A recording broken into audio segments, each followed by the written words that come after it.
in the present, and to anyone who's going to see this in the future, my name is Dave Hurl, and then this is Sal Crispo, and today we are going to be talking about the chakra system.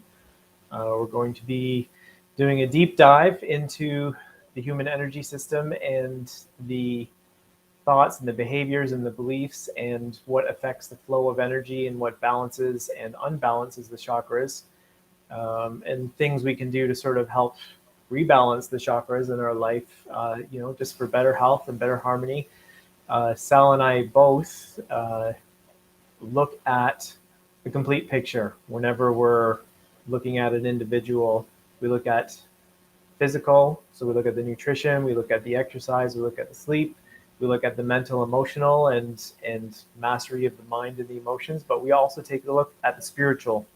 So we look at the whole picture of an individual when we're working with our clients. And so today we're going to stick a little bit more on the spiritual side of things, but it's all connected, right? It's all related. So welcome, Sal. Nice to have you here. Yeah, thanks for the intro, Dave. We done some talks in the past and they've gone great. So I always look forward to doing these with you. And I'm excited to bring this one, which is more, again, holistic as always, but more, I guess, on the energetic or ethereal side of things. And I think, you especially shine when it comes to this subject. So I look forward to, this presentation. Okay, excellent. Okay, so I guess we will just jump right into it. Okay. So, let me just get this open. Yep. Here we go. All right.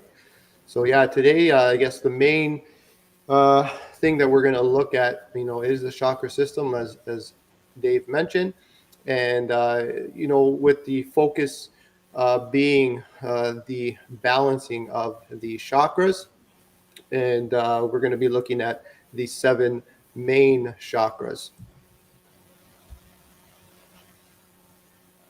For the people who have joined us, welcome again, and if you have any questions, feel free to type it in at any time, and we will answer, as soon as possible. And, we're also going to be available for questions at the end.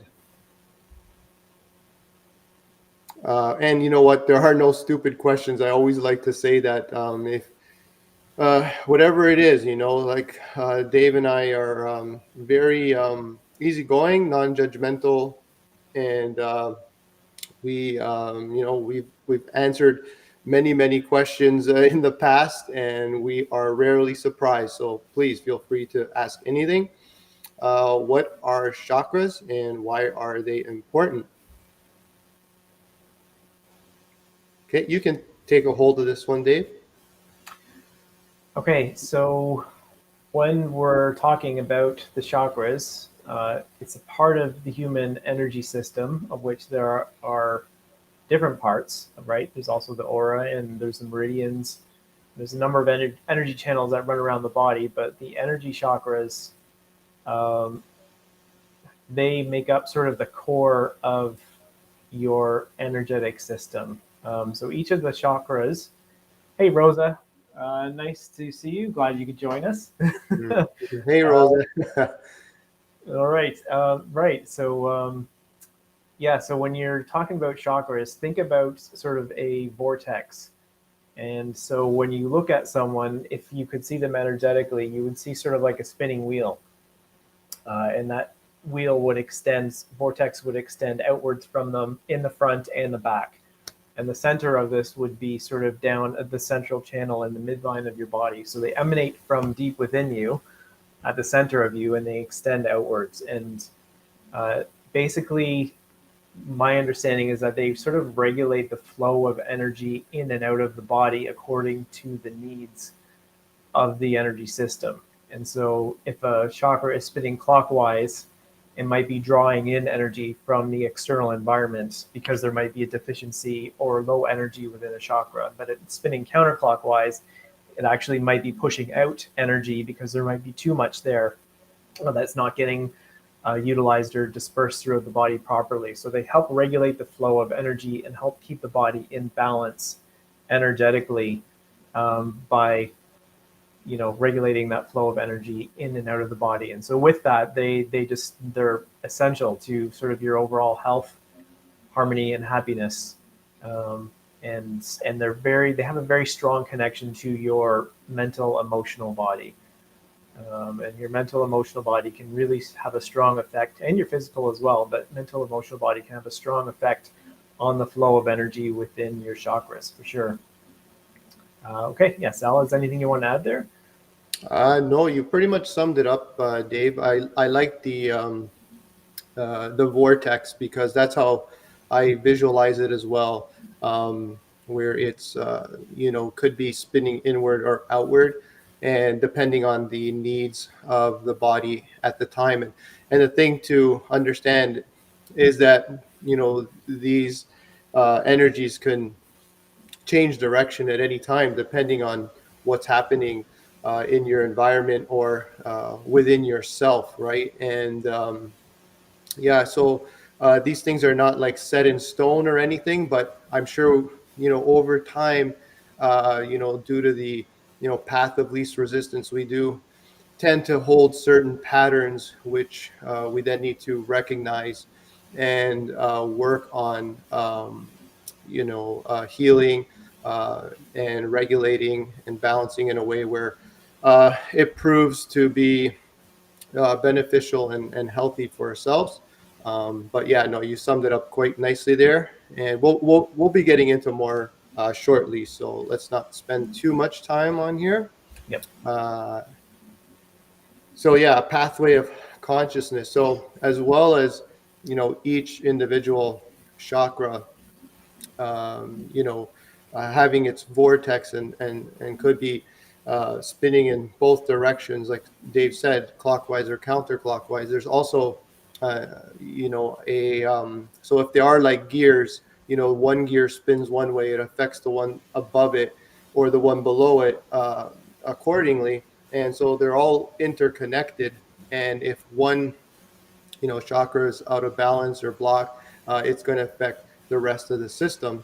And, from the base chakra or first chakra all the way up to the crown chakra, you have this flow of energy that goes from more material or solid base to more ethereal or, spiritual base. And what you need to understand is they're all equally important.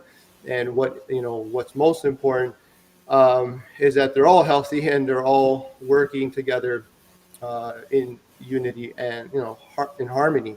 So pathway to consciousness is because there is a direct link from our physical selves to our spiritual selves through this system.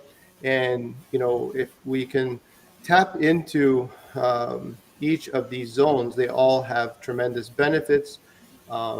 And at the same time, if we don't, they can produce challenges and blockages within our own life. And I don't know, just they'll get in the way of you with whatever you're looking to attain in your life, whether it be a great relationship, if your heart chakra is blocked, or if you are struggling with finances, it could be a root chakra issue. So again, understanding this pathway of consciousness is of extreme importance and value, and that's why Dave and I are presenting this to you today. Anything you want to add to this, Dave?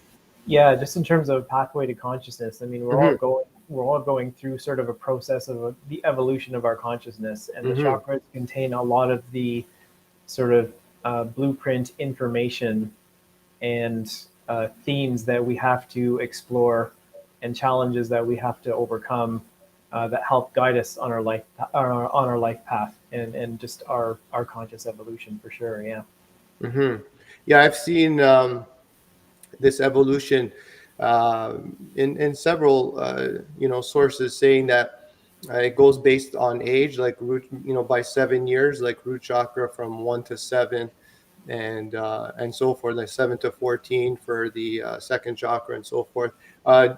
Even though, we have to work on those throughout our lives, but I think that's the focal point in those years when we're looking at development. And I think to a certain degree, it does make sense, right? Because we're trying to, create safety and security when we're babies, right? And well, not us ourselves, but that's what I think is we're developing. That's us as a root, right? And we're looking to our parents to provide that, the safety and security, and the financial support, and all those things. And that's what, and our tribe, our families, our tribe, and that's what we're looking to establish. And that's, like, I think, the focal point or the main point, because it's also the survival area. So we're looking at things like, food and sustenance, things like that. So anyways, do you agree with the ages as well, Dave? Yeah. Mm-hmm. So with respect to, let me just pull this down for a sec. Yeah. Yeah. So I mean, there's sort of the ideal framework where the energy sort of moves up and passes through and takes maybe about 7 years as an ideal. So by Mm-hmm. the time you hit 49, the energy has sort of moved up to the crown chakra, and then at that point it starts to move back down again Mm-hmm. towards the root, with sort of every 7 years as a rough estimate. However, people can be longer or shorter on each of Mm-hmm. those depending on their individual circumstances. Trauma can really slow that down significantly. Mm-hmm. Yeah, so but we'll go into that a little bit more. So maybe let's pull up the next slide. Okay. Blockages can lead to disharmony and dis-ease. Imbalances in one or more chakras can disrupt the whole being. Being aware of our imbalances and understanding how to eliminate them is a vital part of living healthy, harmonious, and joyous lives. Yeah, Dave, go ahead with this one. Okay, yep, just gonna read a few comments from Rosa here. So just based on what we were talking about before, different ages will bring different challenges as we navigate through life, and align ourselves with what's healthy for us at each stage. So yes, that is exactly right. Mm-hmm.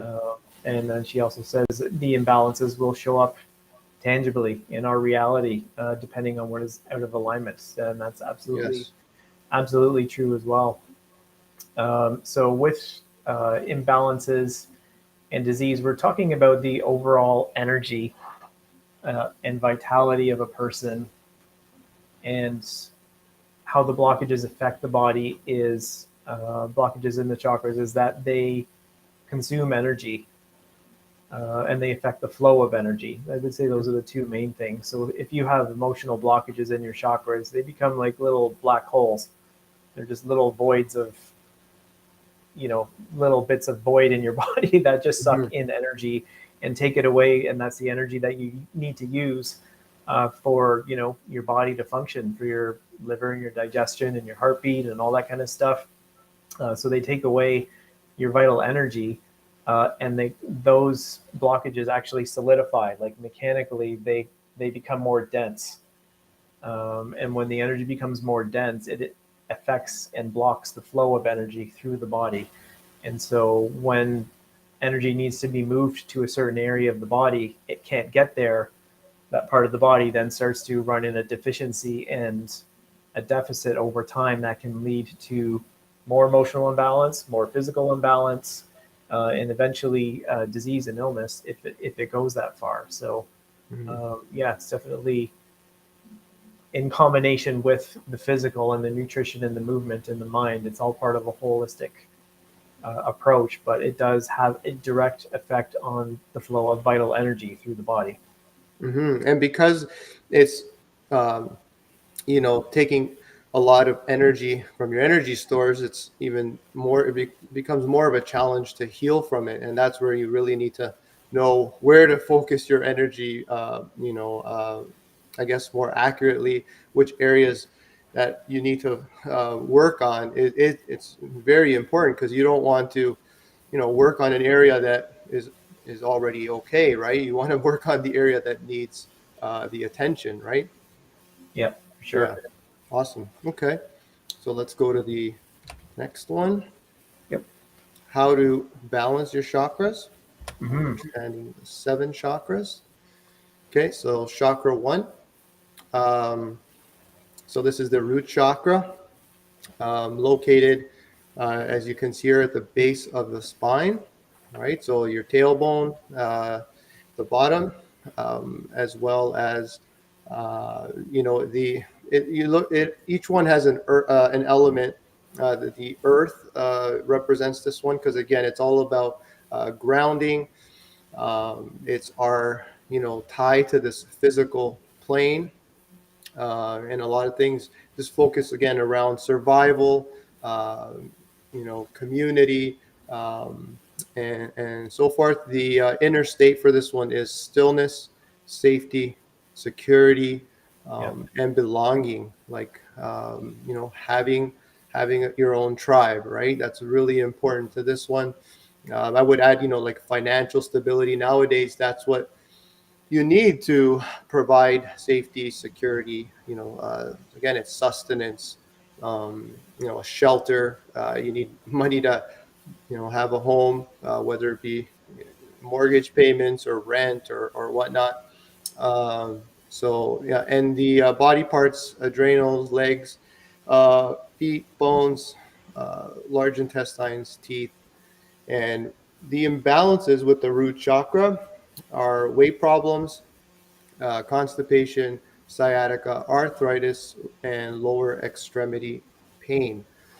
Um, yeah, so this is good, right? Because this gives you uh, an idea of, okay, I'm feeling this. Well, then okay, well, if let's say you are having trouble with your weight or constipation, or you have, uh, chronic sciatica, then to do some root chakra rebalancing, right? So that's why I really like um, these, looking at each one of these individually, right, Dave?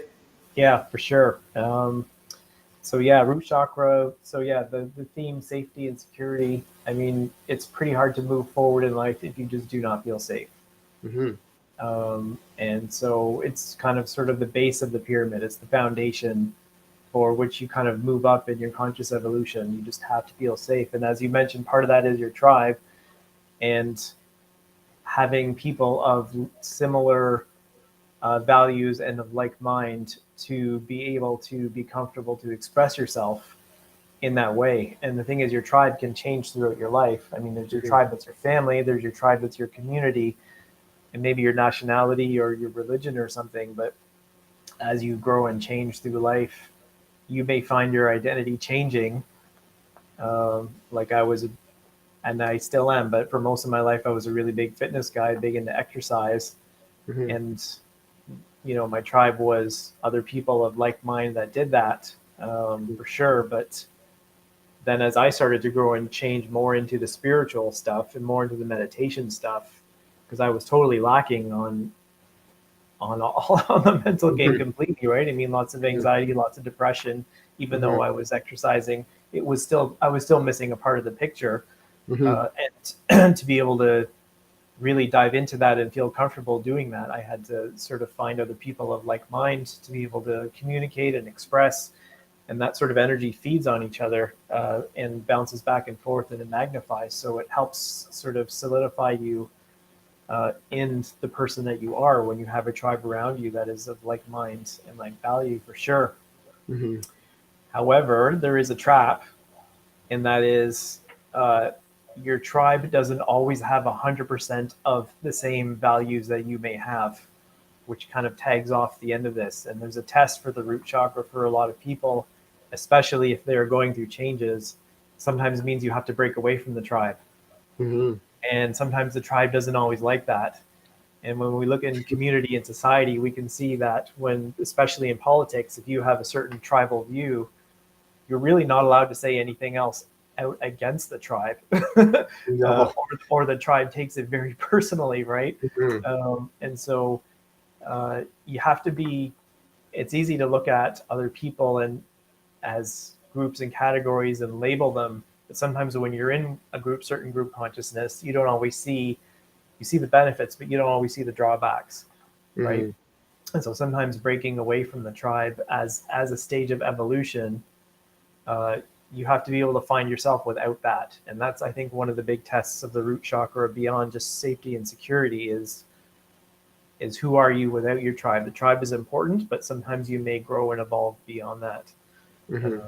Yeah. So for me, I put the main block of the root chakra is just fear. If we just pick one emotion Mm-hmm. as the main source of energy that prevents the energy from moving up, is definitely fear. And I think back to the tribe, this is also where a lot of tribal trauma is stored. Mm-hmm. Because your identity at this stage, a lot of from 0 to 7 years old that becomes your programming, right? That becomes your unconscious beliefs and your unconscious values that sort of set the stage for you to grow in life. But sometimes we inherit the problems and the traumas of our parents and our ancestors, Mm-hmm. so to speak, and this is where it's stored, right?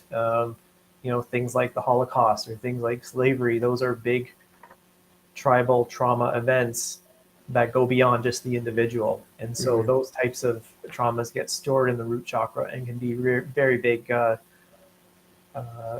very big to block the Mm-hmm. energy from moving forward for sure. Yeah.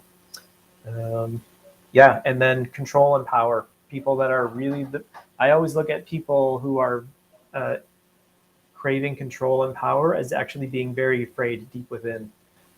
Mm-hmm. Someone who's very just assured of themselves and they feel safe. Like when you feel safe, you don't have to go to control anyone or assert your power over them. So when I look at people in the world, especially politicians and certain leaders that are always going after more power, I see that as people that are actually more and more afraid, and they need to control the external world so they can feel safe. And Mm-hmm. so one of the big distortions in the chakra for me is always is seeing people that have just a crave and a lust for power and control, um, Mm-hmm. and Well, trying to control the outside world so they can feel safe. And that's all it exactly. is. Yeah. Well, and the opposite of that would be stillness here, right? What it says here is stillness. I see fear as like being the opposite, right? Because it's chaotic. It's anxiousness. It's worry. Yeah, you don't feel safe and secure, and you're trying to create that what's missing, like you said, within yourself in the outside world. But anyone who's done any inner work knows that you can't control the outside world. The only thing you can control is how you yourself respond to it, right? And Right. we've discussed that in some of our past talks, right? Right. So yeah, no, that's great. No, these are all great. Yeah, I mean, I had the same. Uh, I've had this in the past too, where um, I was with a tribe that you grow up and you start going out, right? The one thing I did, for my depression to cope was party, and I had a crew that I used to party with all the time. And once I, got into the whole spiritual practice, or more the holistic health, the physical, mental, and spiritual, but especially the spiritual, and I healed my depression, I felt no need to party. And when I did try to break free from that tribe, I mean, they didn't make it easy. So yeah, you're totally right about that. It's going to take some inner strength to break free from some or certain tribes that you've outgrown, and that no longer serve you and resonate with your soul at this time, or your the evolution of your consciousness at this time. So yeah, Right. those are all great points, Dave. Yeah, and the Okay. other thing I want to mention with this too, I have a lot of people that I've helped with back pain and sciatica, or disc issues or whatever. And a lot of times when they come to me, they're like, "Yeah, my back's been great for years, and I don't know, just came all of a sudden." And I start talking to them, and next thing you know, they're like, "Yeah, and I'm moving, or something, or I'm changing my career, or I'm making Yeah. some Yeah. big move." And it always seems to reflect like a huge change in whatever it is that they're doing, that they were so used to uh, being in. And then it could be just whether it's conscious or subconscious fears that can leave you susceptible to irritating your back. Whereas if you didn't go through those things, your back wouldn't be so vulnerable, right? So sometimes when you're going through some big changes, you want to make sure that you don't do any heavy lifting, but that usually comes with the territory when you're moving or whatnot. But you want to be Right. smart about it. That's another thing I always tell my clients, to be very cautious when you're going through some huge root chakra changes. Yeah, for sure. Okay. Okay. Yeah. Anything you want to add about weight problems? Maybe if there's people watching that with how this ties into weight. Yeah, I mean, just physiologically, fear is uh, a very resource draining emotion. Hmm. And it causes you to use up your blood sugar really, really rapidly, and you'll just be hungry. And so you've just got this energy that's trying to be expressed through the body, but it's so incredibly draining that food can just be one of the ways your body needs to sort of grab onto to help replenish the energy, or just to use as sort of a safety coping mechanism Yes. to sort of mute the expression of fear, right? Because food is pleasure as well. Yeah.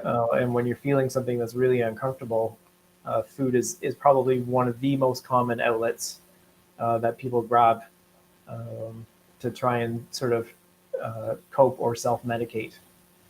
100%. That's what I wanted you to Yeah. touch on. Excellent. Awesome. Okay. Let's go to the next one. Chakra 2, the sacral chakra. This, has a lot to do with change, the element, water, pleasure and emotion, sexuality, movement, nurturance. Now, it's located lower abdomen and genitals. Again, the element is water, function, desire, pleasure, sexuality, procreation. The inner state, well, it's just your feelings or emotions collectively. Body, ovaries, testicles, womb, genitals, kidneys, bladder, circulatory system. And the imbalances: impotence, frigidity, uterine, bladder, or kidney trouble, stiff lower back. Yeah, go ahead, Dave. I think a lot of people really do struggle with number one and number two, from my experience. But what do you say are the key elements to take away from chakra 2? Yeah. So chakra 2, pain pleasure dynamic, I Mhm. guess. Okay. Thanks for the comment, Rosa. I guess Rosa has to hop off for a bit. Oh, So that's hopefully that's we'll good. see you Thanks for later. joining us. Yeah, thanks for joining us. Or you can see it on the replay on our YouTube channels. Yes. But yeah, thank you for being here. Yeah, so pain pleasure dynamic. So it is natural to move towards pleasure and away from pain. That is sort of an evolutionary unconscious pattern that we all just have and just happens. If we really think about it, though, that is always not in our best interest, especially when it comes to things like food. Food is pleasurable, but if you keep grabbing more beyond a certain point, it actually can Yeah. become very unhealthy for you, right? So all the things that we grab for pleasure in life, whether it's booze or food or drugs or sex or porn or whatever it is, a lot of that is governed by the pain pleasure dynamic. And so if you're unconscious, you're always searching for pleasure outside of you and avoiding what is uncomfortable inside of you. And it can actually be very beneficial to a person to be able to move into uncomfortable situations, especially when it comes to feeling and processing your emotions, right? As we said before, food is such a, people can use that to medicate how they feel. Avoiding pain often means avoiding what you feel if it's not comfortable, right? So knowing when to be conscious about when it's to your benefit to move into uncomfortable situations, right? If you want to ask for a raise, but you're nervous to, right? Moving into that, facing that anxiety or that worry about the question or asking for that or stepping up for yourself can have a good payoff and a good benefit, even though it might be a nervous situation, right? So Mm-hmm. there's lots of ways you can move into uncomfortable situations that are beneficial for you. And so sort of learning to be conscious of that dynamic, and when your unconscious behavior is always pleasure seeking, and that's all you care about, because that can lead to addictions very easily. And I think that's one of the huge issues around chakra number 2 is addiction. That's where a lot of addictions are stored. I mean, it's never just one chakra, but sort of the focal point of that can be in the second chakra, and then creativity and libido. Mm-hmm. Second chakra for sure. Your creative energies are definitely there, Mm-hmm. stored in that area, and this is the energies that you use to create and put out creativity into life. So if the energies are blocked there, then maybe you have no creative inspiration Mm-hmm. whatsoever, or have a very hard time tapping into that. Um, and then the other one is just rhythm and flow. I would say there's a general rhythm and flow to your day and to life. Uh, and I think the most common example of this would be sleep patterns. There's a you move with life. You wake up with the sun. You go to sleep with the moon, right? And there's sort of a Mm-hmm. natural rhythm to things. And when you're out of rhythm with the flow of life, or with your daily routine, or you're just very chaotic or haphazard in your ways, I think that's an interruption in that rhythm and flow for sure. The emotion here that I have for the block primarily is guilt. Yes. There's a lot of guilt stored in the second chakra. Other ways of saying that are it's always my fault, Mm-hmm. or always being too hard on myself, or self punishing myself, or even blaming yourself for things that aren't even related to you. Yes. Taking on problems that are not your own. But guilt is the main thing that I think Yeah. I that would. Yeah. Sorry. yeah, no, that's okay. I Say was I really agree with that, because even through my coaching, I think the greatest effect and healing that I have with people is because of my, again, you as with you, you're, as well as the not being judgmental and allowing that safe space for them to open up emotionally and discuss these things, because who really talks about pain and pleasure? I mean, certainly my parents never did that with me, and I'm not sure too many people had any guidance when it came to uh, their sexuality, or any of these, or how to even work through emotions and not bury them, or yep. things like that. So whenever I talk to people, one of the things I hear most often is, I never shared this with anyone. Please don't, I'm like, of course I won't. But Yeah. and I think that's a real problem, that they can't even address it or talk about it with anyone. And even as we're talking, they share something and they go, "Oh wow, I didn't even realize that." Like even they're not even conscious of it for themselves, within themselves, and then that's part of the healing with this. And I think that's why a lot of people are blocked. Especially males. They don't want to share emotions because they Yep. think it's a sign of weakness. Being vulnerable is being weak, right? We discussed this before in our other talks on anxiety, depression, and so that definitely contributes to, yeah, again, the blockages, and yeah, so I think that's really important, understanding how our emotions flow up and down, and how to be aware of them and how they drive us. Emotions drive us to make decisions, right? Like you said, Yep. pain or pleasure. So if we're not comfortable, we're not feeling good about ourselves for whatever reason, instead of looking at the emotion and the thoughts and the beliefs that are driving those emotions, which could be completely false, but because we accept them unconsciously, it drives us to yeah, to addictions or whatever it is, pleasure seeking type habits or actions, and they lead to self sabotage and, yeah, destructive behaviors, and it's just kind of like this vicious cycle that it's very difficult to get out of. But yeah, to truly heal, I really do think you got to start shining the light, if you will, of awareness on it by expressing it in whatever way you can. Yeah, absolutely, for sure. Yeah, Hmm. so that goes back to the flow and the rhythm of Hmm. flow. Like emotional, if the emotions do not flow, Hmm. then they're stuck, right? So Yeah. yeah, the only other thing I'll add here maybe is that when we're talking about the root chakra, that was sort of tribal trauma and group trauma. For the second chakra, it's more personal trauma, because a Hmm. lot of the emotions that can be stuck in there may have to do with difficult situations or events that happened in your life personally, Hmm. that you have to learn to transmute and overcome. Yeah. Yeah. Okay. Yeah. Excellent. Good way to finish that one off. And the next slide, chakra 3, solar plexus.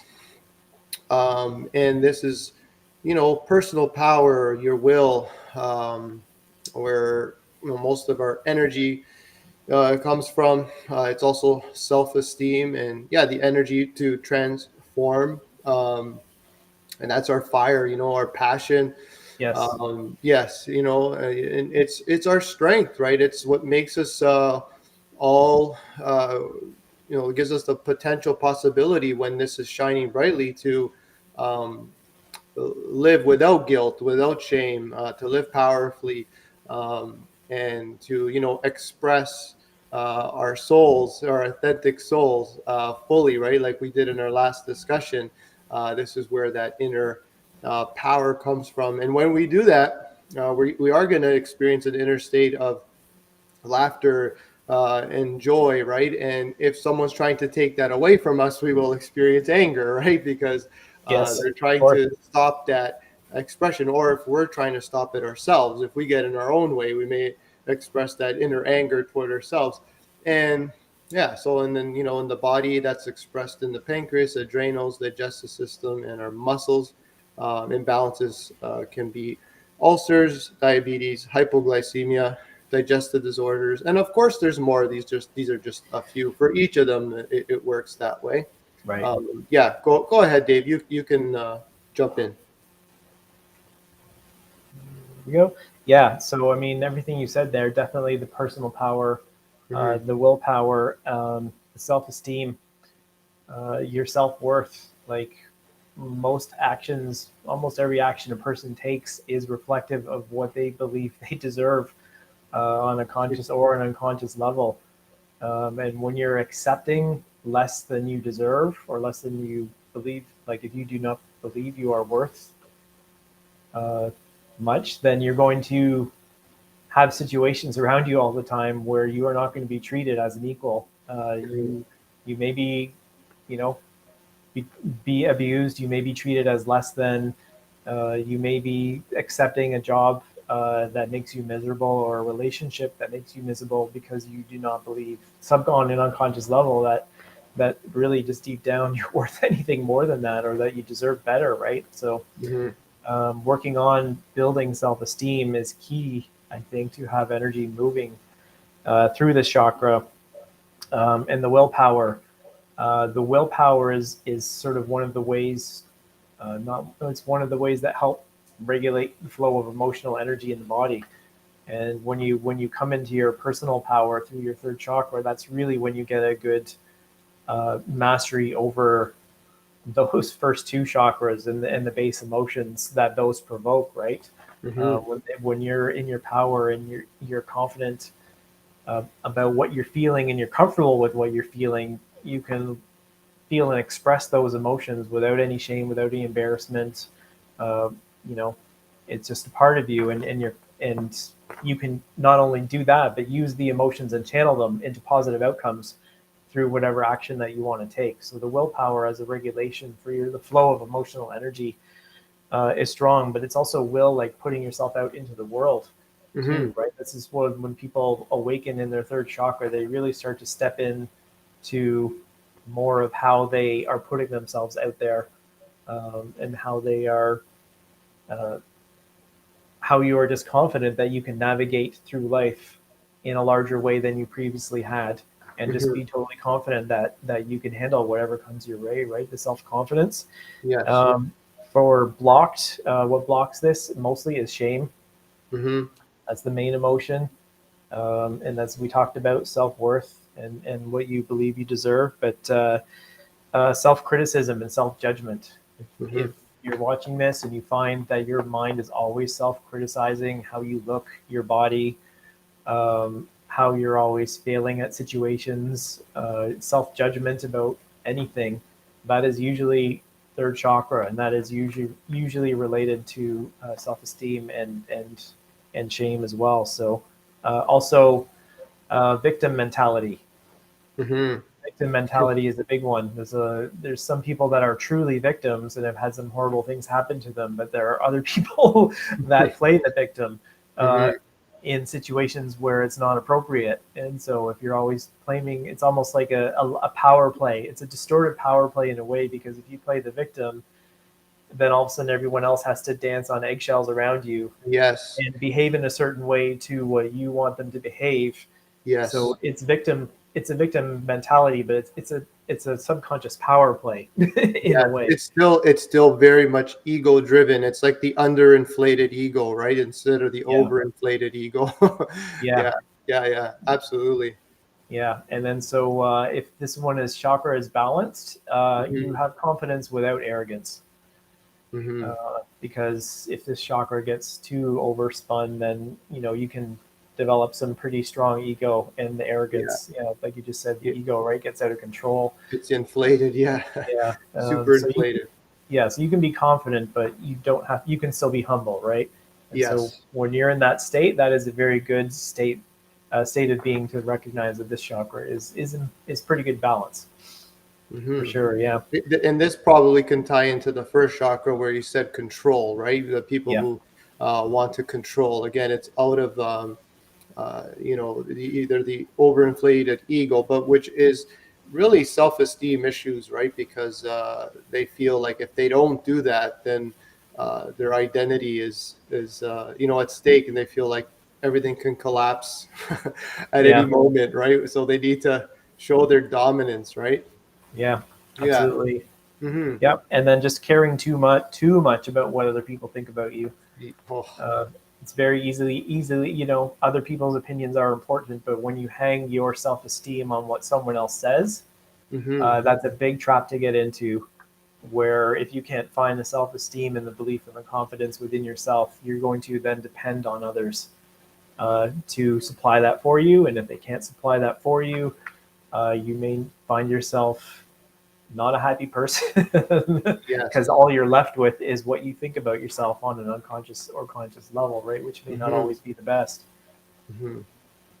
Yeah. Yeah, and even if you think about it from a postural position, like for me, whenever I'm working with someone on the exercise side of things, it's always posture driven, making sure that the exercise with good upright posture, because that's gonna help you even with like chakra 3, or all the chakras, but especially chakra 3, like holding yourself up, because a lot of people have the rounded shoulders and the Yeah. sunken in rib cage, which again, if you just look at that position, you're literally like crushing that area, right? Or Yeah. suffocating that area.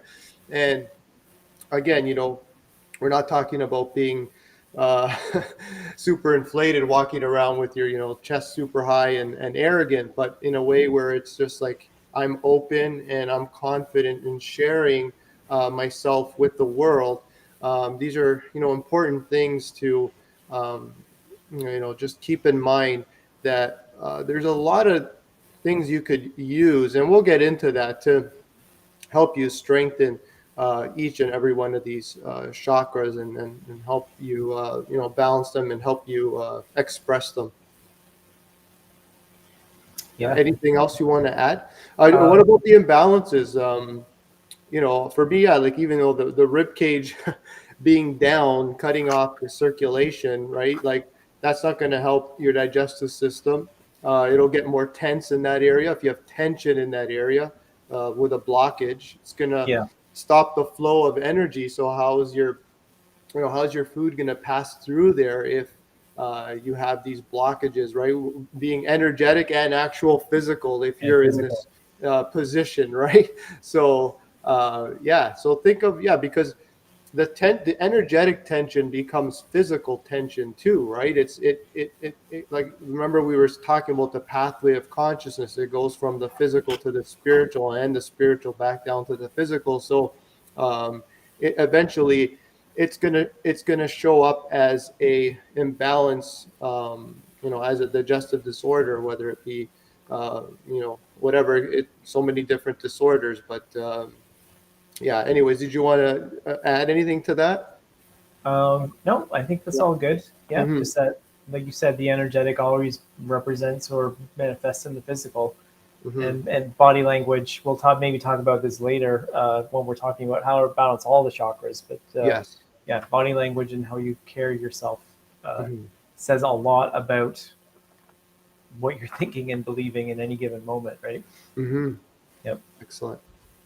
Let's go to the next one. All right, heart chakra, chakra number 4. This is all about love, and Yep. um, yeah. So heart, love, relationships, healing, affinity, breath, unity. Yeah, so like this one, obviously, interstate is compassion and love. Um, the areas of the body, again, that heart area, as well as out into the upper extremities. Imbalances could be asthma, because it's, again, the lungs, high blood pressure, the heart and lung disease. This can happen, I guess, if you've had a really bad relationship, or more than one bad relationship, and you're afraid to love, and you're guarded, and there's so many different reasons why, but usually a broken heart is the reason for blockages in the heart chakra. Yep. And a lack of flow. You don't feel safe to love someone, because you may experience the same pain again, and you don't want to go through that.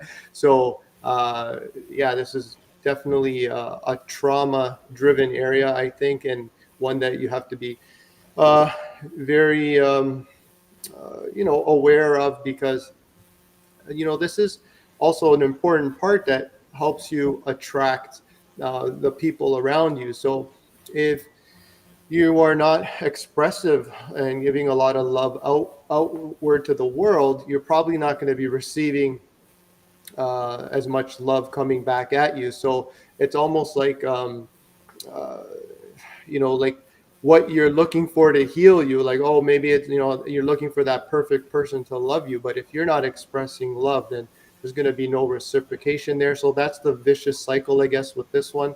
Right. Yeah. And anyway, so yeah, what would you like to add to this one, Dave? Um, so yeah, obviously love, compassion. I would add maybe empathy to that as well. Yes. Having the ability to connect with what another person is feeling at any given Hmm. moment is, I think, driven primarily from the heart chakra.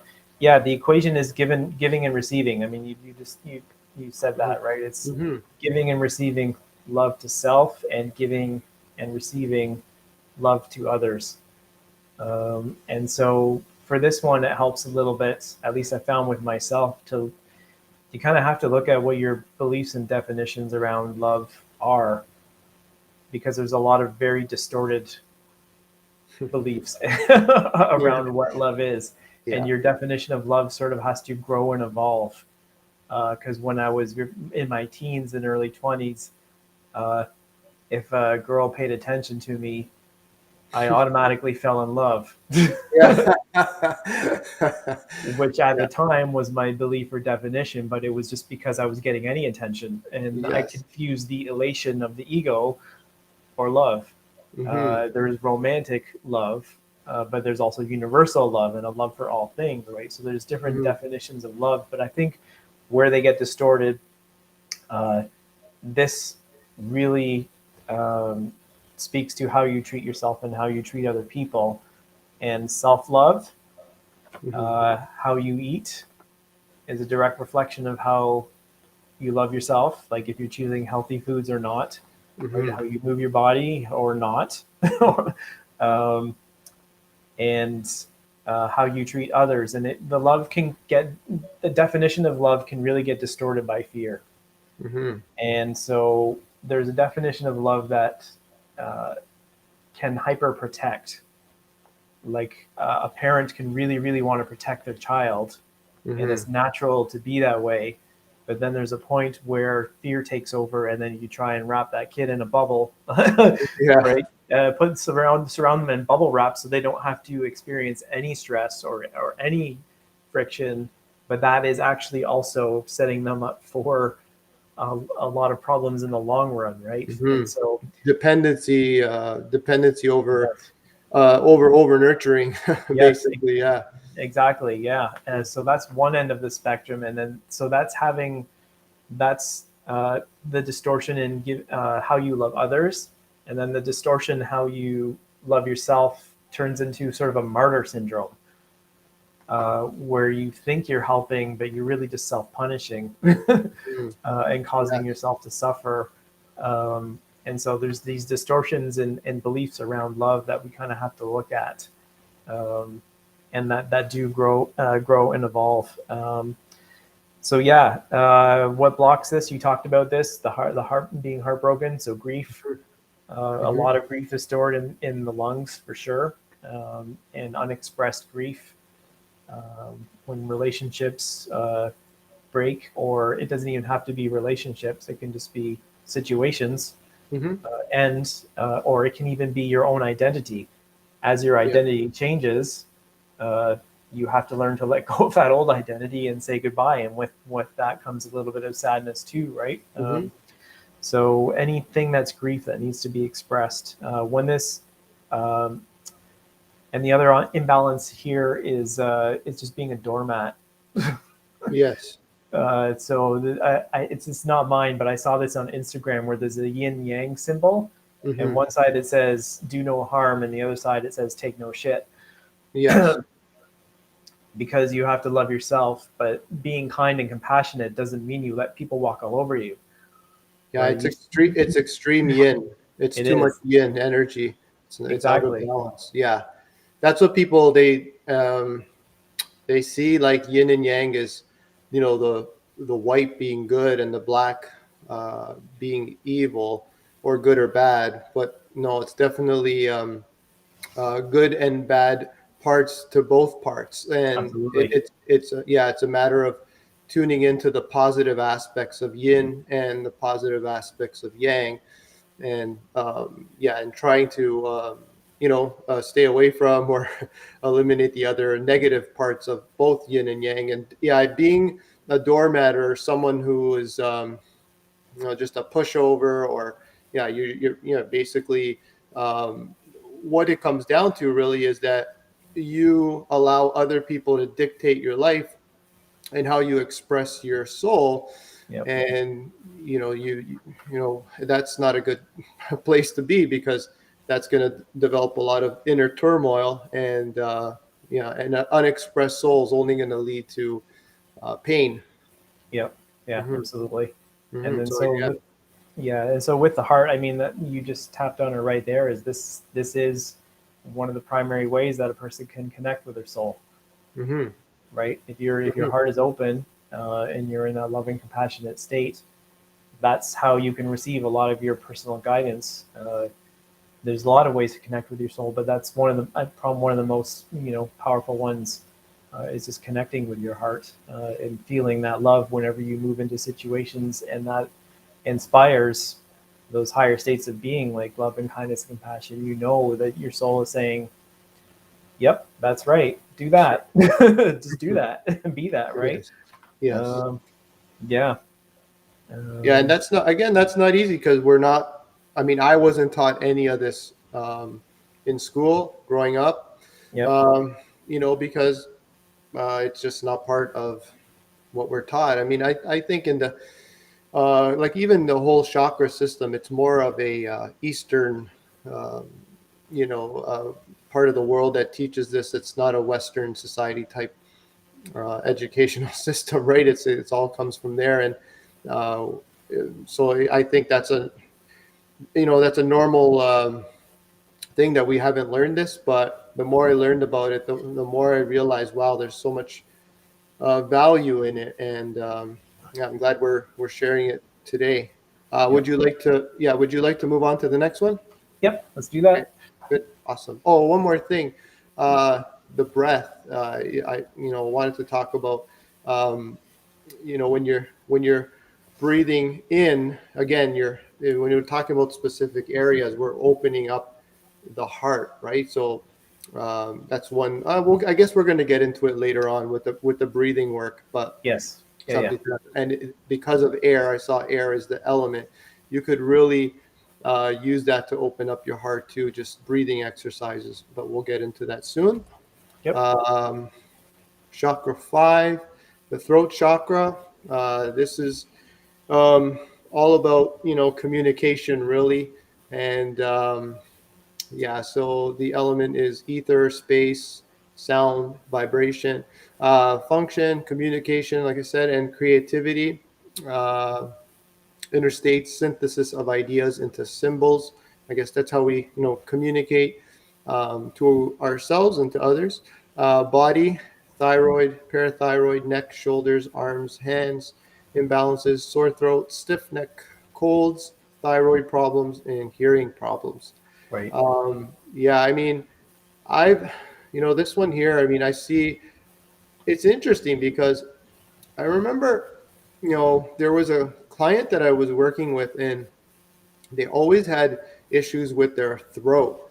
Um, and one thing that I can tell is that uh, they lied often, and I know they lied because I'd have people saying like, "Oh, I saw your client at this fast food restaurant." I'm like, "Oh, interesting," because they've been telling me that they're eating really well and whatnot. And then I would see them and say, "So how's your diet?" And I wouldn't come out and say, I would just say, "Have you had any fast food lately or anything like that?" And be like, "No, no, no." And then they always were like coughing, and they always had again throat issues, right? Dry throat, always having to drink something, clear their throat. And then once we worked on that area, and they started to and it wasn't just lying to me, it was lying to and others, it was lying to themselves. So once we Yep. worked on being authentic and uh,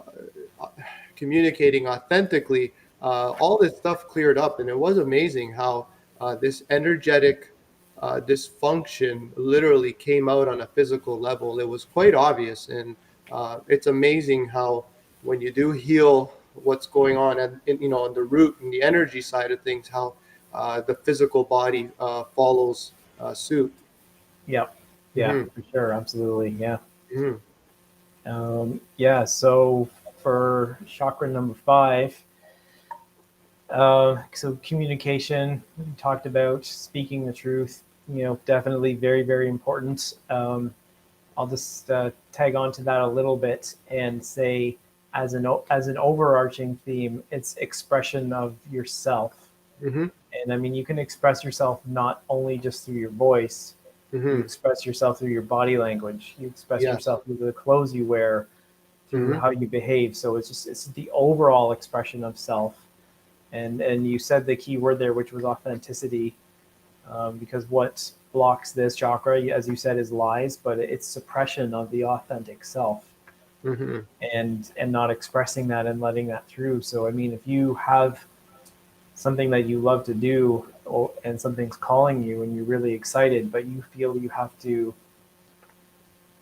dampen that somehow, for whatever reason. It could be for people around you, or just because you're afraid to be that, or whatever. How if that dampening of the authentic self and who you are, if that happens, then that's a very strong, a potent block in the chakra for sure. Hmm.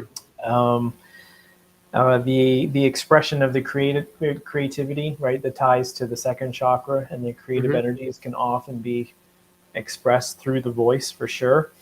Hmm. Um, yeah, just, and it's not only saying the truth, but it's living your truth, right? I mean, Yes. people who yeah, this is living your truth and just being with that and that. So as an overall sort of theme, we look at the heart as the center chakra that connects the top three and the bottom three. This is the way I've always kind of understood it. And the bottom three are sort of more your earthly issues. And once you start to move up into chakra 5, 6, and 7, those are sort of more of the spiritual and divine issues. And the energy comes through the top and down through 7, 6, and 5 and comes to the heart. And the energy comes from the root up and where they meet in the heart. But so what that means is at chakra 5, it's the beginnings of, when this opens up, the expression of the divine self, and what divinity wants to express through you, as opposed to the lower chakras, which would be what your ego wants to express through you. Yes. Yeah. Yeah, I think that's pretty much it. Yeah, for Cool. sure. Okay.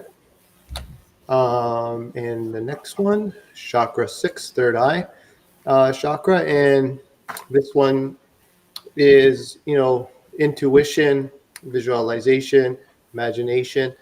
It literally, is located just above, in between your eyebrows, and we've seen that in movies before, where you have the the cyclops with the one eye, and it's right in the center of the head there. But it's your inner eye. It's what you see beyond the physical plane, like Dave alluded to.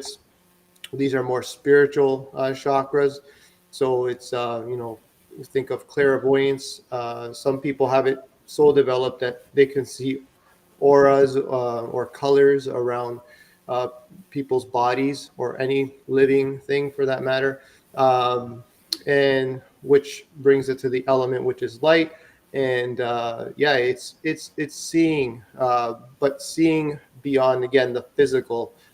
It's like when you could feel people's energy or vibe, whether they resonate with you or not, whether you feel like they are good to be around for you at this time or not, or whatever. It doesn't have to be people. It could be even events, or certain choices that you have to make. Like, you could use this part to sort of guide you through life, and say, okay, well, is this resonating with my soul, or is this not? And really, that's what you use this for. To it's more of some, I guess, divine guidance or providence, as well as the one coming up. But I guess it all starts with this one as well. Well, they all do, but for this one, I think it's the intuition is where it really emanates from. Is from this area. And then the body part is the pineal. Again, the eyes, imbalances or blindness, headaches, nightmares, eye strain, and blurred vision. And so Dave, what would you like to add to this one? So this everything there was absolutely dead on, for sure. The intuition. I also would add intellect as well. This is sort of the domain of the mind, and anything to do specifically with perception and how you perceive the world, the filter through which you perceive reality around you. And I know, I mean, when I got into doing stuff for opening my third eye, it was really cool to have some really neat experiences. But I, with all of that, and over time, probably the most important thing that you can develop from your third eye is discernment. It may not have to do with anything fantastic, like being able to see auras, but being able to see truth.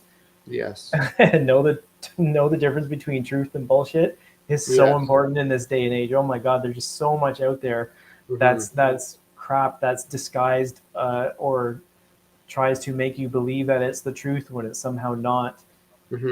Is a lot of what's out there on the internet these days, and just life in general. And so being able to see the truth and use your discernment to know what, and when you're using your discernment, it's often that you're looking beyond the surface. When you see things, you don't just see surface appearances. You see a level or two down beneath that, and you can often see into the underlying motivations. of people. And because if you've done a lot of inner work and emotional work and process and transmuted a lot of that, you can often see how other people are driven by those same emotions, and they're maybe not even aware. Yeah. So it's the discernment, I think, is really key. When this is balanced, you see life very clearly, and very crisp. The other things are, sometimes you can get a little too into your head. Yeah. You can get a little spacey. You can get a little out there and into fantasy. Mhm. And so what blocks this is the opposite of discernment, which is delusion, uh, Yes. or illusion, because it's not hard to look out at the world and see how people are almost living in their own bubble version of reality. And what that means is people see what they want to see, and they Yes. believe what they want to believe, even if it's so far off the mark. And that type of perception uh, really, really blocks the energy from moving up to the crown. Mhm. But yeah, there's a lot. And so when this gets maybe too open, you lose groundedness, Yes. right? You start to float off into a lot of the times in the future, right? Your mind jumps off into future possibilities and realities, and Mm-hmm. start behaving and acting on things that may or may not ever happen. And what that means is that when this is too open, it just takes you out of the present moment. Yes. It really does. It can take you into, and that's, I think, a risk when you get into the spiritual community, is sometimes uh, people just get a little too far out there, and sometimes Just not grounded. they're not grounded, but Yeah. the information coming through doesn't really lend to any practical No. application at Yeah. all.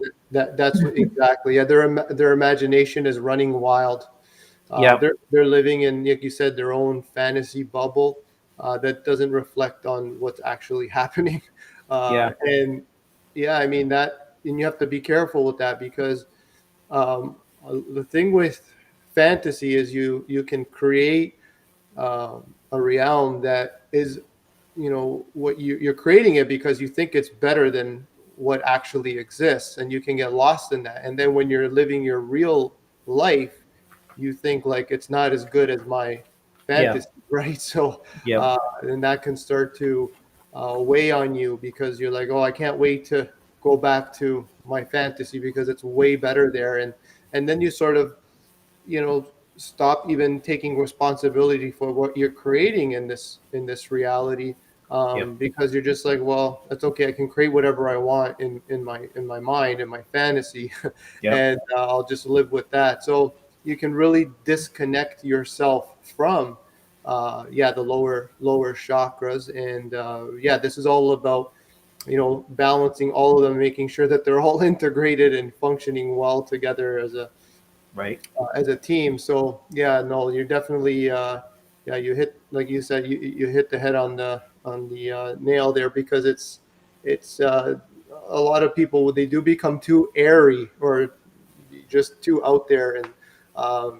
And that's the problem when, I guess, they're not guided spiritually, or I don't know what the case is, but they just sort of get lost in it too much. And they think it's better than uh, I guess, reality, right? But It is. that form of escape is more. It's not really an escape. It's running away from your responsibility as a human being, not just a being, right? Yeah, yeah, Yeah. yeah.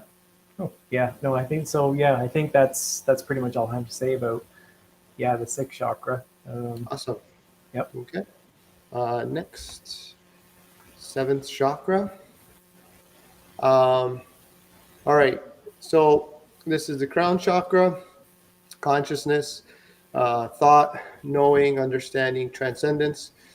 So the element is thought, function, understanding, psychological state is bliss, body parts are pituitary, cerebral cortex, central nervous system, imbalances, depression, alienation, confusion, boredom, apathy, inability to learn.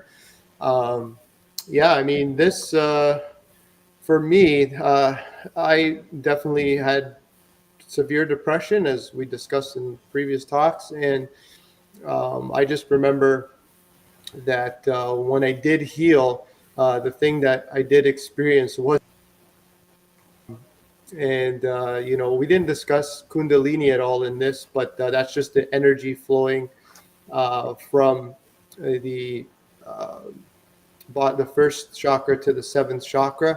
And sometimes this energy could come crashing through, right, Dave? I don't know if Oh, yeah. you've heard it the same way, but and Felt I it. think that's what happened with me, and it sort of uh, just rocked me. But it got me to a point where my consciousness just was elevated, and it helped me transcend the state the very, very low and state that I was in, where I was suffering.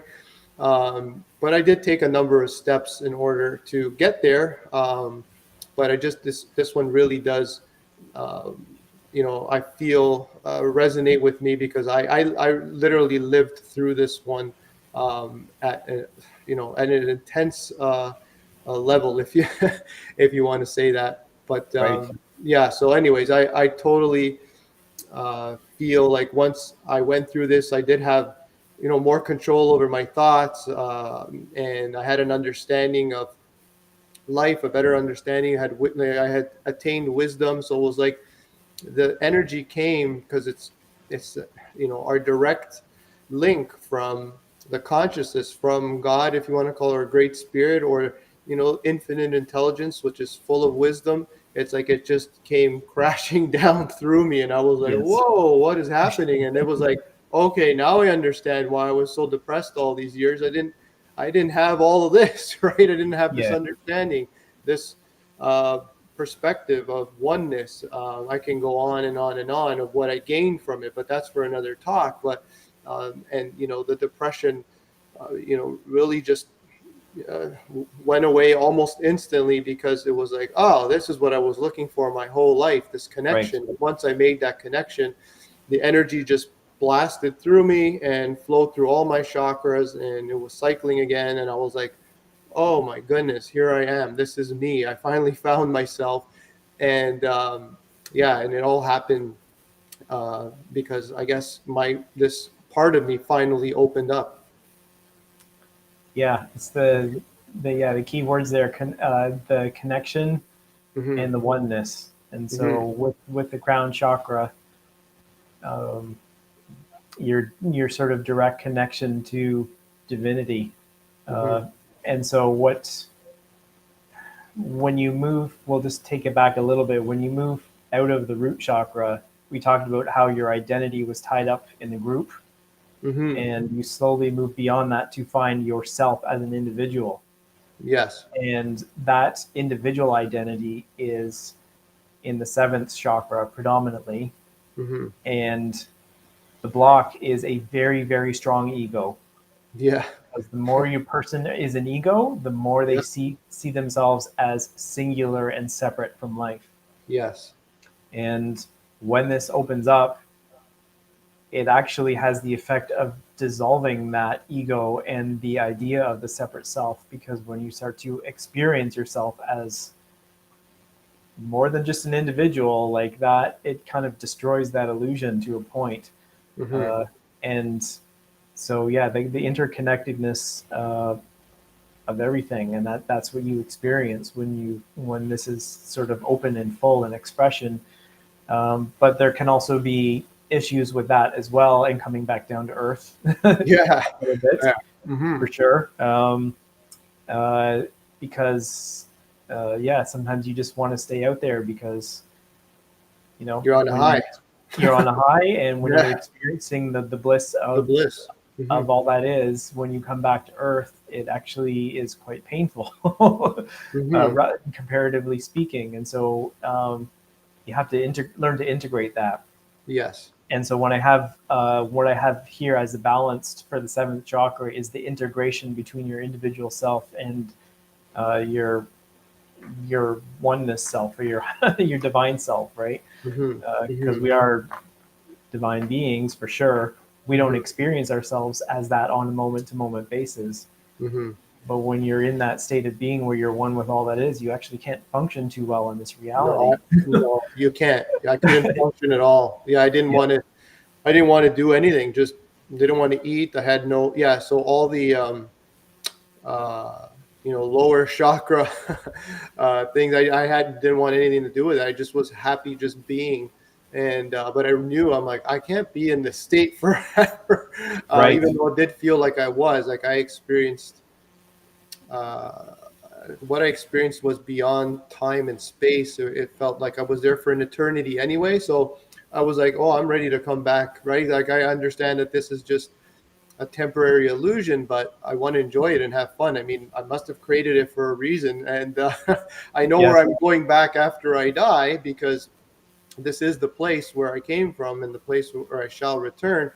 But I'm going to enjoy this illusion now that I'm here, because, I've obviously came here for a reason, and I might as well make the most of it and enjoy it. So especially because now I was healed and I felt great, I wanted to experience this life with this newfound perspective, if you will, and wisdom and joy and peace and everything, all the heavenly gifts that came with it. Yep. Yeah, sure.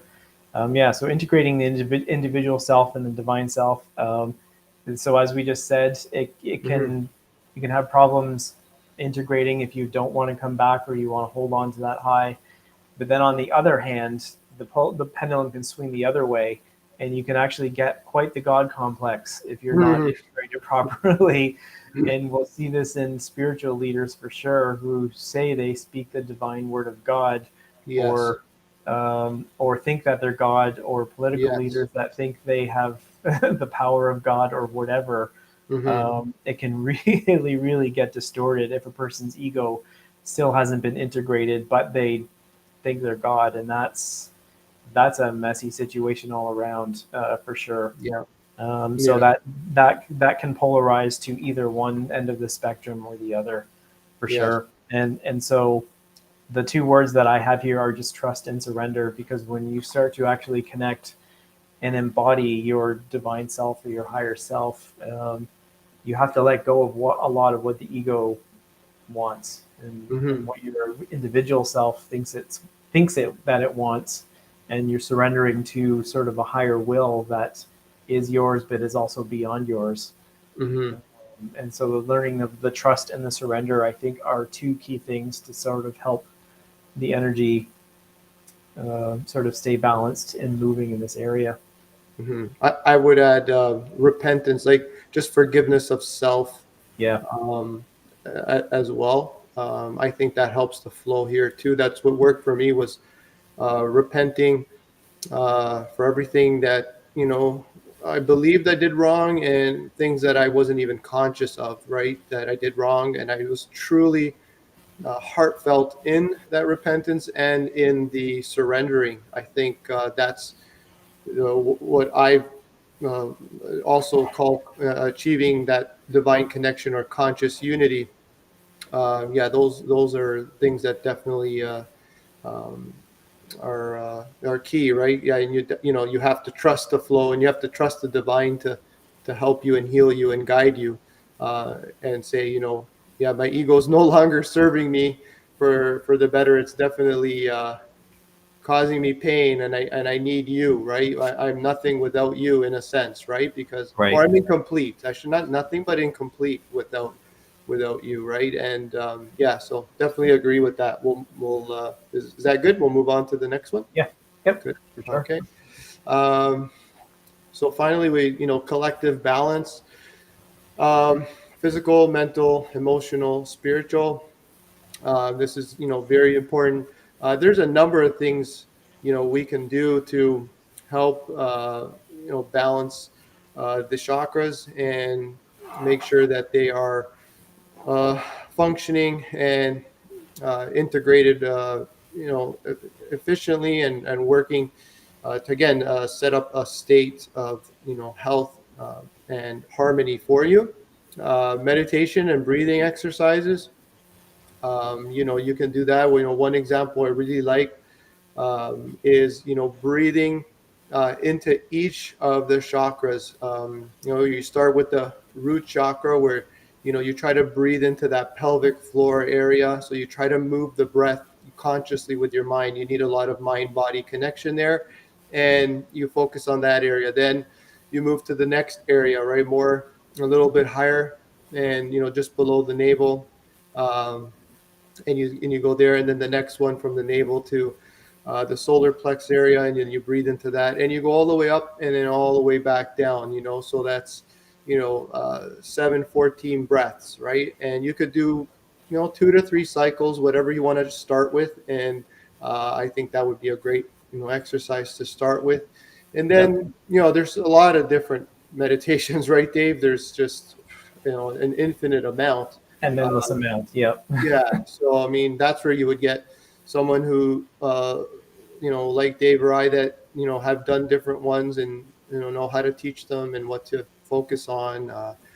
And especially for whichever section is bothering you, which sort of correlates with the next part, which is specific chakra movements or exercises.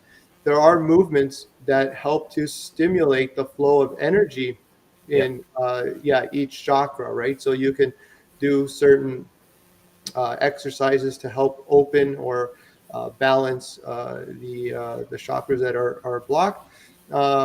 And then practicing mindfulness of thoughts, beliefs, mindsets, and behaviors, because that'll help you, to basically discover what is bothering you, and what is bothering you, what part is it a part of, right? Or what part is it resonating with? Like if you are having trouble with relationships, then okay, definitely may have a heart chakra imbalance, and I need to work on that. So being mindful of your thoughts, right? Like, I don't think I deserve this person's love. If you had that thought, then you'll be like, whoa, okay, that's definitely not healthy, and I need to get to the root of that and heal that. Emotional release exercises, same thing, right? If you have some stored emotions or trauma that you haven't worked through, you can work through those with different exercises. There's also different programs like EFT, uh, emotional freedom technique, right? And so forth. Those are just one example. Tapping. Um, and then you have reading books on areas of imbalance to gain new insights. So just getting different perspectives, right? If you find that you're struggling with areas in one of the chakras, let's just continue with the relationship, chakra 4, then you would read books on how to heal from um, let's say a broken heart, and heal and then move forward, and how to find a relationship that will be a positive and enjoyable experience for you going forward. And there's because there's books on everything. That's what people understand, that with reading, people have written about every topic, and they've gone through what you're going through. You may think it's unique, but we've all experienced someone's out there has experienced something that you have, and they have great um, advice on how to deal with it and heal from it, and move forward. And then, of course, you could also work with an experienced holistic health coach and or Reiki master. Yeah, I mean, just working with someone who understands, you know, to like, I can tell when I meet someone, it just sort of happens, and it happens with Dave too. And he said about body language, or the way they communicate, or um, there's just different things that are dead giveaways in terms of what needs to be worked on from even an energetic perspective. And Dave is a Reiki master, and I've even worked with Dave. He used, I mean, he's helped me with certain issues in the past, and it's great, because sometimes you have blind spots, right? And you Yep. can't figure it out. You're stuck, so you need someone's help. And Dave will go to someone who he knows as well, who's a Reiki master, and then so it's a good idea, because sometimes when like I said, when you're looking at yourself, it's easy to miss certain things because we do have, blind spots at times, and we need others to go, hey, what about this? And you're like, oh, I never thought of that, right? So it's just great to have that community or support. Yeah, yeah, absolutely. Yeah, I wouldn't be where I am now if I didn't have people to help me out along the way, Hmm. right? For sure. Hmm. As much as I was resistant to that in the beginning, Yeah. but eventually, when I finally came around and admitted that I needed help and Yeah. started asking for it, I mean, that was a great accelerator to my process, right? For sure. Hmm. Um, yeah. So with the chakras all around, in terms of overall balancing, we'll just touch on maybe the movement a bit more. Hmm. A lot of the blocks in the chakras are in the spine itself. That's where a lot of the density and Hmm. issues are held. And a lot of the Hmm. times, if you're moving and you feel your spine cracking and popping, that can actually be minor emotional releases. I had a series of postures that I would put some clients through, the Eldoas. Yes. And one time I had this lady in a posture, and it was for T6, Yeah. and she was opening that up, and she didn't know. She just thought it was an exercise for posture, which it is. Yeah. And then in 20 seconds into the exercise, she started crying, and she didn't know why. She just started weeping, and I'm like, "Are you okay?" And she's like, "Yeah, I don't know why." She just started tearing, and that was Yeah. because the position she was in Hmm. was causing a bit of an energetic release. And I know for a lot of people, yoga is really it's really good for that, and Hmm. that's a lot of what yoga was originally developed around, Hmm. was helping to release energy in the system. But any kind of movement you can do for your spine, some twisted, we move in three planes of motion: forward, front to back, side to side, and then rotation. Hmm. So any of those movements, you can add in gentle movements for the spine. They don't have to be intense or anything like that. No. But flexibility, your posture is very, very important to having this movement of Hmm. energy flow properly through your body. And so posture is really key, and a lot of that is connected to the spine. So keeping the spine limber, um, and also strong enough that you can hold yourself upright is important. With the breathing, in general, the breathing mimics the flow of energy in your body. So when you breathe in, the energy goes down into your lungs. There's an energetic channel down the front of your body. I think it's called the conception vessel. And when you breathe in, the energy automatically moves down that channel. And when you breathe out, the energy automatically moves up the Hmm. spinal channel towards the top of the head. So another thing you can do with the breathing is breathing in and visualizing the energy going down, and breathing out and visualizing the energy going up the spine. And so when I started doing these chakra meditations, in the beginning, a lot of it was visualization for me. Hmm. But eventually it turned into a somatic experience. And that is what I do now. I've moved sort of past the visualizations. The visualizations helped me sort of get in touch with the sensations. But once you can actually feel the energy, Hmm. like you feel a tingling, like if you like, people will feel different sensations. Goosebumps is a pretty common one that Hmm. maybe most people will have felt. But when you feel, um, so what I would do at some point is I would just focus on a chakra. Like I just bring my attention there, and once I Hmm. could finally feel the energy, you start to feel heat, or you feel cold, or you feel dense, or you feel expansion or contraction. Like there's all these different sensations that you can feel within Hmm. the chakra itself. Sometimes you feel a fluttering or a strobing, or for sometimes it feels like someone's like poking me with needles. So there's different energetic sensations that when the energy starts to flow more, those energetic sensations magnify, and Hmm. often they will accompany some emotions arising. Not always, but they will. Hmm. So start off with visualization, I would say, but at some point, if you can use the visualization to feel energy, I think that sort of takes it to the next level. And when I was able to start feeling the energy and tapping into that, and being still enough to amplify that through my practice, that that really build things up a lot. And the more somatic it gets, like the more physical it gets, Mm-hmm. the more it also overrides your part of your mind that is still saying this is bullshit. Yes. Yeah, Um, yes. because again, we talked about the sixth chakra and being stuck in the imagination.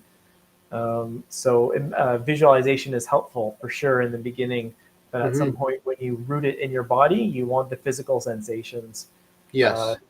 you want the physical sensations to make sure you're not deluding yourself as to Yes. what's going on. It may take a while, but Yeah. when you build enough stillness, you can actually feel physical manifestations of what is happening. Mm-hmm. And that really cements it down as real and concrete and starts to dispel any doubt in your mind about what's going on. Nice. That was great. Yeah, yeah. Mm-hmm. Yeah, cool. Anything else you want to add to that? No, I mean, just health and vitality in general. Mm-hmm. You always got to make sure your vitality is high. When your energy flows through your body, it's your vital energy. And if you're tired, or if you're in fight or flight, if you're not sleeping, if you're not eating well, all of that stuff takes away from the energy that your body can use to move through the energy centers and help in your expansion process. So you always got to have the fundamentals of good health Yeah. and good vitality and taking care Yes. of your body always for sure. Yeah, exactly. Because they all get, the food you eat, it's basically energy. It gets converted into energy. And if it's, um, negative, like I say, negative food stuff, or food that actually your body has to use up more energy to break down and digest, that it actually gives you in return, then you're left depleted, and that's going to affect your, all your different energy systems, right? Hmm. Yeah. No, I agree. Yeah, vitality is definitely the key focus there. Um, let's go to the next one, and these are just our final thoughts. Um, Dave, go ahead. You can go first. Okay, so self awareness is the key to self mastery. And so the more I've gone through this process, the more of myself I become aware of for sure. And there's so much more to us, especially when you start having experiences of oneness and higher states of consciousness. There is Mhm. so much more to us than we can possibly know. And to tap into that and have that as a physical, visceral experience, you have to have it helps if you have relatively good levels of self awareness, because going into that awakening with no awareness of self can be pretty traumatic in itself. But building self awareness of your thoughts, of your feelings, of your triggers, where your blocks are, looking at the discrepancy between what you think and feel and what you do, so you can recognize, where you're blocked. Just building more and more awareness of yourself and your patterns and your behaviors, because those are all reflective of what's going on inside you at an energetic level. Mhm. And when you change the things on a physical level, that automatically changes things, on an energetic level as well. They go hand in hand with each other. So Mhm. just keep going within. This is an inward journey for sure, and just keep building greater levels of self awareness. It's a process that happens over time. It's step by step. But yeah, the more of yourself you can become aware of, the more that enhances this process, and is like it's almost like stepping on the gas pedal a little bit, so you can just go a little bit faster. Yeah. Not too fast, obviously, but it helps Mhm. for Mhm. sure. Yeah, Great. Yeah, yeah. I mean, we come up with these quotes separately, but you can tell that we're on the same wavelength when they, resonate. Mine is very similar to yours. The flow will let you know.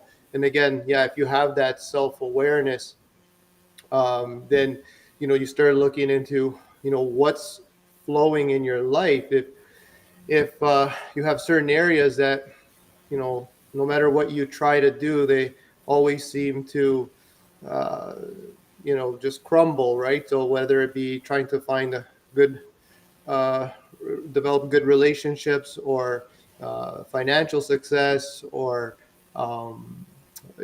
maybe personal power and willpower to make the right choices and create great habits and so forth and so on, then you want to start looking at what are those blockages, like Dave said, and you just continue to look at how everything in your life is flowing. And if it's not flowing, chances are there are blockages there that you need to address. And the only way that's going to happen is if you go within yourself and heal what needs to be healed and work on those things. And it's not going to happen overnight. It is a process.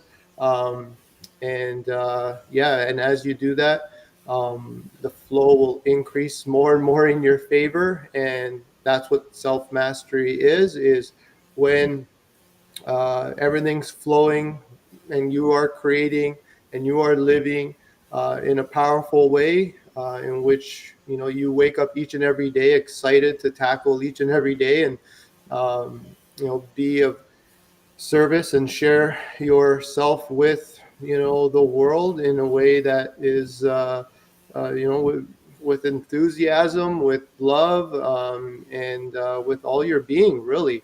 And that's what Dave and I wish for you and for everyone. So yeah, I'll leave it at that. And we'd like to both. Oh, sorry. Before I finish off, this is a resource if you want to read. I use some of the, uh, you know, um, like basically explanations of each of the chakras from this book. It's a great book if you want to read more on the chakras, but there are lots of books on the chakra system. This is only one of many. Um, and yeah, we just like to thank you for joining us. And yeah, this is recorded. So if you want to watch this again, you can, do that for sure. And yeah, because, you may get more from it watching it a second or third time after you've practiced this. You'll make that connection like, oh, yeah, I didn't realize that the first time, I missed that. But now that I've been practicing it, that makes more sense. That's happened to me. And so it'll become more relatable once you start practicing. So yeah, save this video and watch it again in the future to get even more out of it. If you want to contact Dave or I, these are the emails there. We both have our websites too. Dave, what's your website? awakeningenergy.net, and my Instagram is at Dave Hurdle. Okay, excellent. Yeah, mine is www.v10health.com, and my Instagram is at V10 Health. And yeah, we're here to help. If you want to reach out again, we've worked with people of all levels and with various issues. And yeah, I mean, and severity of issues too. Dave and I both have worked with people with critical conditions, cancer, diabetes, and so forth.